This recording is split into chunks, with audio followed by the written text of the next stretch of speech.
Hello YouTube, this is TJY Productions here. I'm going to do another Minecraft video. First one I've done in a really long time. Hopefully this one works out okay. Also, hopefully the audio is good for you. I don't have a good setup with a mic or anything, so it's a little sketchy. Hopefully it's good enough and not too grainy or anything. It's, like I said, it's not the best. Anyways, without further ado, let's begin this tutorial. What I'm going to do is build a 2 wide, 3 tall piston door, which I build a lot of. It's my most favorite door to build. We're going to have 2 different inputs to it. One of them is going to be a secret mechanism that's outside the door that's triggered by throwing an item, and on the inside will just be a simple button. But we'll have this set up so you can run it with a lever here and a lever here, or with the mechanisms, or however you want to do that. So let's get started. First thing we're going to need, obviously, some building material. I'm going to use stone just because it stands out amongst the grass. Terms for the piston door: you'll need 6 sticky pistons, you'll need 2 redstone torches, you will need redstone dust, 2 pieces, just to get the door started here. So what we're going to do in the space which is going to be our door, we're going to build it behind this wall here. And the cool thing about this door is it's very thin, so the whole the gist of the mechanism here is only 1 block wide, so you can conceal it pretty easily. I like to build this like in the front of a mountain or down in a cave or something, and it hides very well when it's all stone. So we're going to start, just build 3 blocks out from where your walkway is going to be, which will be 2 blocks wide, and then in the middle place 3 pistons that point towards the walkway on both sides. Once that's done, we can go ahead and put our door blocks here, which is stone in this instance. And then, behind that, we're going to place another block behind the piston here, and the redstone torch on the bottom block with the redstone dust on top. And you'll notice now all 3 pistons on this side have extended. Same thing on the other side. Redstone dust up top of this top block with the torch on the bottom block, and these pistons will extend as well. So now our door is closed, and to continue from this, all we have to do is connect this so that one output will trigger both sets of doors. Pretty simple. All we need to do is run redstone dust into this block, whether you point it from this side or even the front or whatever. As long as the redstone points into this block, you'll be okay. And then I always run all my redstone workings below the floor of the door.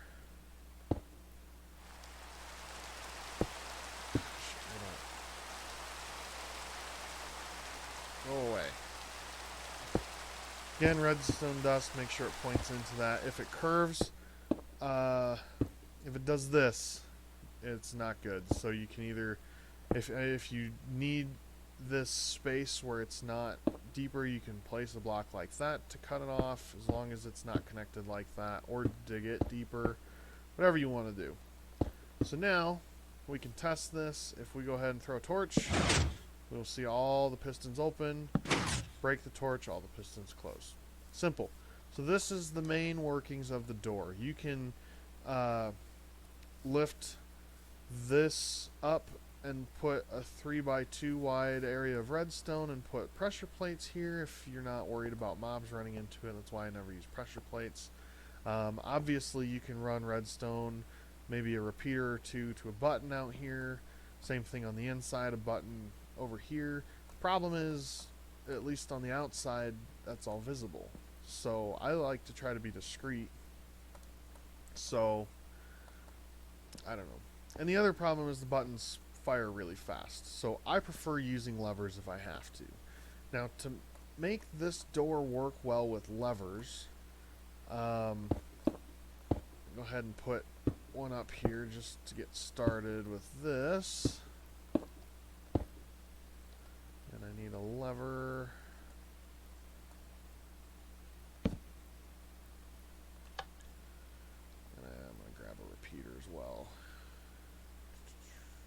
There we are. Okay. Problem with the levers, obviously, is once they're on, they're on. And there's no way to use another lever to shut off that lever. Like if you set it up so you can, you know, open it from here and then close it, but it's the same lever. So in order to use two separate levers, we have to build a logic gate. Now this logic gate is the XOR Logic Gate. It's really simple to build. Like I said, I've built this one tons of times. So I'm just going to kind of work my way back here. This is the block configuration we'll need, and I'll start in the back here. Our input will connect into the side of this, and our other lever will connect into this here. And then we will place torches in this configuration here, and you notice these two shut off, and then redstone dust on top of those two blocks there. Next, 2 redstone here, 2 redstone here, with another torch on the front of each of these blocks, and then this is our output, which connects to the doors, and you hear the door just opened. Both sides, come back up here, close it. Excellent. So that's what we want. Now, for our other input, which is a lever on the outside, go ahead and just throw it on the ground over here, I guess.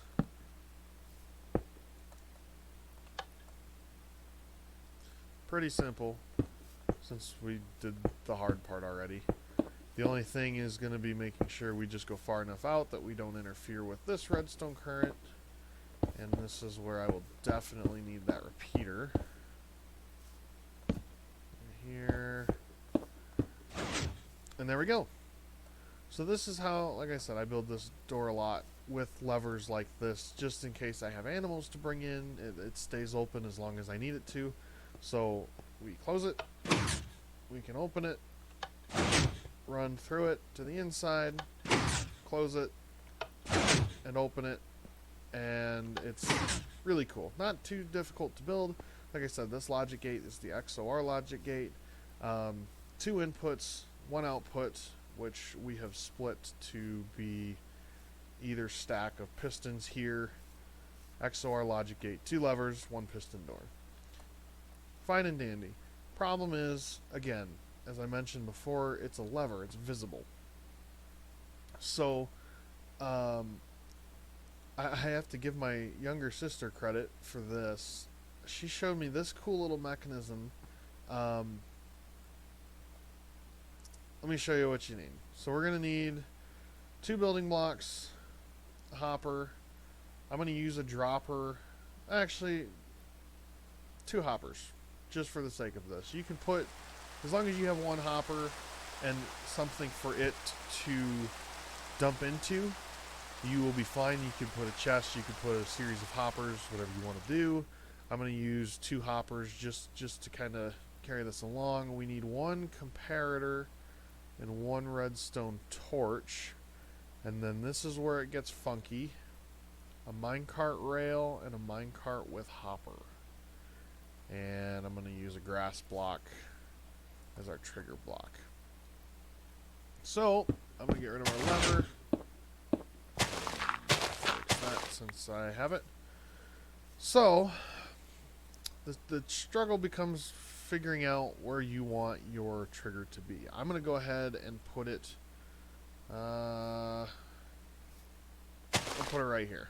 Far enough away, close enough where we can throw it from the walkway, far enough away where I don't have to worry about re-picking up my item again if it doesn't work. So this is our trigger block. If you go 2 spaces below and 1 to the left, we're going to go ahead and this is where our output will be. So I'm going to actually put this dropper here with an extra hopper like so. This hopper is going to be the trigger. So what we need to do is a block here and a block here like so. Place your comparator so that it points away from the hopper, so these two nodes are against the hopper, and then next to this, on this block here, place a torch. You can put it here, you can put it here, either one, it doesn't matter as long as you have a torch on this block. And this becomes the output to this mechanism here. The last part of this piece is minecart rail and the minecart with hopper. And just for simplicity's sake, I'm going to go ahead and close this in so I don't accidentally bump it and mess the whole thing up. And that is our door mechanism. Let's go ahead and just cover this whole thing so I can show you just how well you can hide it. Like I said, I have one of these in my server, and if it's stone instead of grass, so it's, I mean, it matches the rest of my wall. Anyway, check this out. Throw that, door opens, door closes. Problem is, that was really fast. For you to be able to run over and run through the door, don't like it. So, we're going to add a little delay. So I'm going to take 4, whatever these things are, comparators, and I'm going to go right before my repeater here, and I'll place 2 comparators pointing this way, 2 comparators pointing back, and connect all 4 of them with redstone dust like so. And the other thing I need to do is invert this current. I still have a lever over here, which is why the door stays open. To invert the current, really simple. Just another block with a torch. So now I got this messed up. I gotta point this redstone dust into that block here, like so. So, you just heard the door should be open because my lever is still on. So when this shuts off, turns this on, which triggers this, which shuts the doors. Go ahead and reset this here. I'm going to switch this to a button. I like a button. If I'm using this trigger, I like a button in here. So we'll go ahead and place a button here instead. And I actually like to do the same thing. Let me demonstrate this. Remember how quick it fired before? It was very fast. Now when we throw something in, it holds open for much longer. It's so much easier to get in and out with just this on this input. Before, I mean, like I said, it was super fast. Now it holds open a little bit longer, gives you a chance to get in there. And yeah, that's that. And you can still adjust this further. Say if we move this repeater up, even put it right here, for example.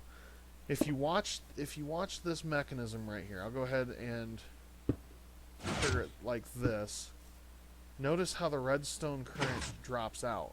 So the farther, stop raining. The farther away you would put a repeater, the quicker still it would drop out. If you put the repeater right here, obviously it's going to last until that current is almost completely gone. Whereas when it's farther out, it's slowly going to fade its way back in.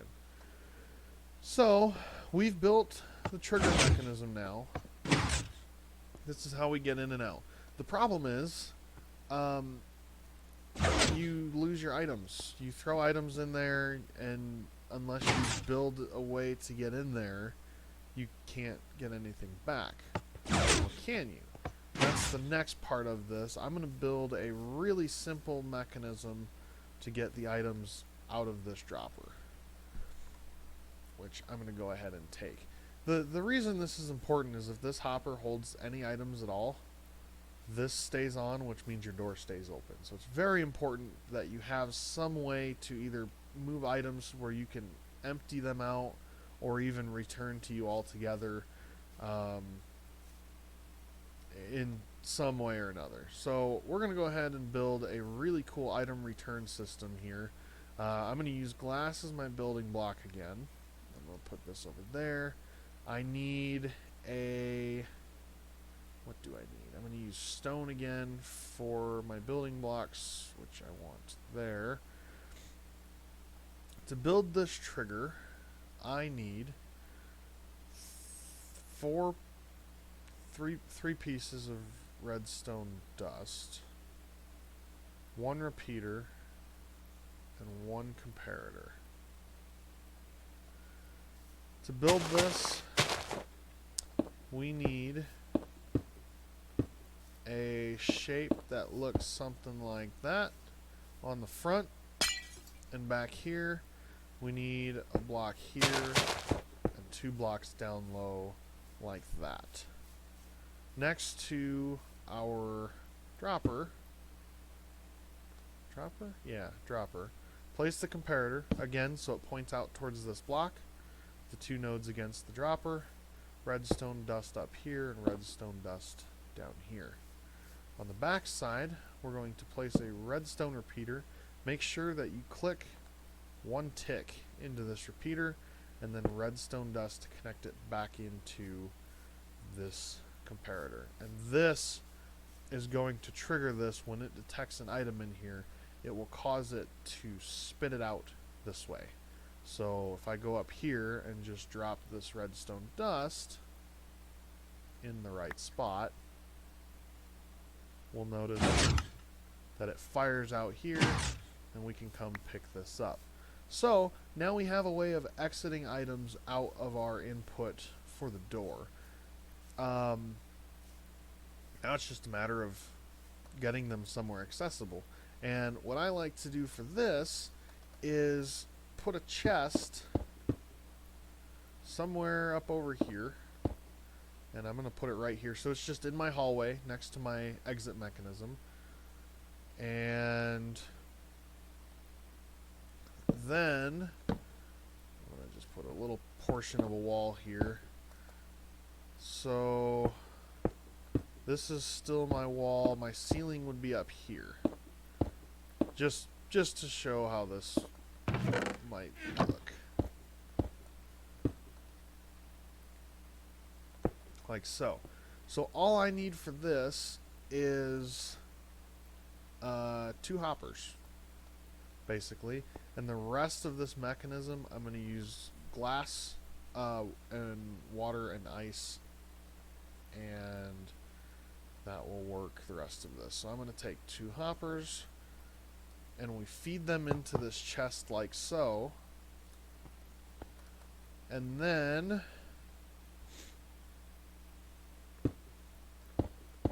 run out a little ways here. This is going to essentially be a water pipe, and I'm building this backwards from how I normally do it. So this is a little different for me, but it will work all the same.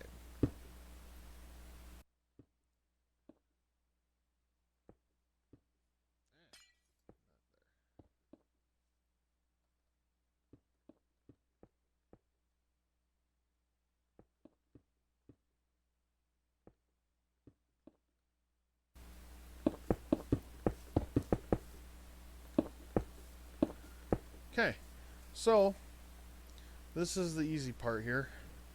All you need is a bucket of water, or we'll need quite a few here in this instance, but simply place it in front of this dropper and watch the water do its magic.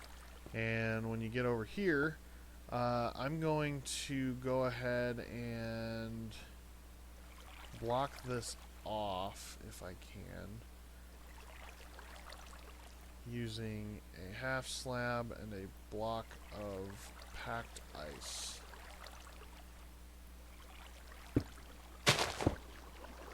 And I think you can do this in the corners as well. I haven't actually, I don't think I've tried it. But basically this allows the items, they're going to slide right under this into this fresh stream of water here. And then on this last one, before it actually gets into the pipe, we're going to do this again, which is convenient that the water actually ran out right here. Inside the pipe, this needs to be filled solid with water. So you can't just place a block here and let it flow down. We actually need a solid water source all the way through this. This will allow the items to actually float up this pipe. And then on the top, one more here, and watch it flow, and as it flows over that hopper, that is perfect. And this is our return mechanism. It's really simple. So let's check it out. We're going to go ahead over here, throw my redstone dust. Door opens, spits it out. This thing runs around, and then it floats. Very slowly. Floats up to the top, where it then gets launched once more into the hopper, and our chest picks it up. So now, no matter what we throw in here, it will always return to us as long as we make sure to actually close this tube off, because it will launch items out. And if you put blocks around the front and sides as well, it'll make sure that you can't accidentally pick them up either. Now the other thing you can do too, like I said, I only built this one block below the door, so obviously you can stand here and hear the water. So if you're trying to hide this, the flowing water might, you know, draw attention to the fact that something is underground or around here. So what you can do is, it's going to cost you if you're doing this in survival mode, but just run more hoppers. You can run the hoppers either straight down so it goes deeper into the ground, or you can run the hoppers over to another location and then run this dropping mechanism. I built one on my server, and it simply is a dispenser here in front of this, and it launches the items up and then over into the hoppers that way. So that is a suggestion there if you're looking to even make this more discreet for a secret base. Now, those items float up really slow, but there is a way to expedite that process, and this is pretty cool. I found out about this from my stepbrother, who used this trick to make himself an elevator, believe it or not. And you'll notice that if we place soul sand underneath our solid source of water, we have bubbles that begin to rise up here. And if we try to swim into this, of course, I'll seal this off for a moment. I can't. I'm even trying to swim down. The only way I can get down here is if I actually fly. And if I quit flying or land, it just launches me right out of the water again. Like, launches. So this really expedites the process, and in fact, I can go ahead and drop this in here, and we can just see how well this launching mechanism works. Watch this. Whee! So that's that. Definitely want to seal the top of this one off as well, just so you don't lose anything. I built mine, like I said, it's in a tunnel underground, so I don't have to worry about that being an issue, but definitely make sure our items can return back to us. So that is our whole mechanism right there. Also, FYI, I want to say magma blocks, if I'm remembering right. Magma blocks work in the opposite way. If you weren't aware, soul sand shoots you up, magma blocks shoots you down. So that's how he created an elevator. He has one that goes up and one that comes down, and he just put a door in front of it, and I was like, oh my gosh, that's really cool. So this is the mechanism. This is a 3 tall, 2 wide piston door with a hidden just item trigger to get in, a button to get out, and the items return to you. I don't even know if... Is it already back? I think it's already back. Yeah. The items return to you in your chest. You just pick them up here, and it only takes a matter of seconds. Redstone heavy, of course, but really cool. A good door on a base, if you're looking for something discreet. So yeah, hopefully this tutorial was useful.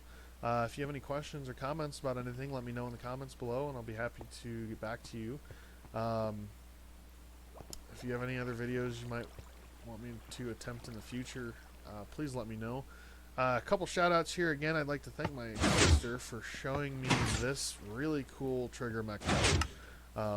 This portion right here was all something she showed me just a couple days ago, and I fell in love with it and figured out how to adapt it for my door system here. Waddles on YouTube, I have to thank for this dropper mechanism here, as well as this water conveyor, this item conveyor here, which was used in conjunction with the dropper in a item sorting system. So basically you can pick which items you want to feed into a certain chest. Instead of, you know, hoppers just dumping everything into one chest, you can have it sort. So thanks to Waddles for that video, my stepbrother for this cool little bit here, and demo for this comparator trick, which I think I'll eventually add over to my button side as well. But this concludes my tutorial. Like I said, hopefully it was useful to you, and if you have any questions, let me know. Thanks for watching. We'll see you next time.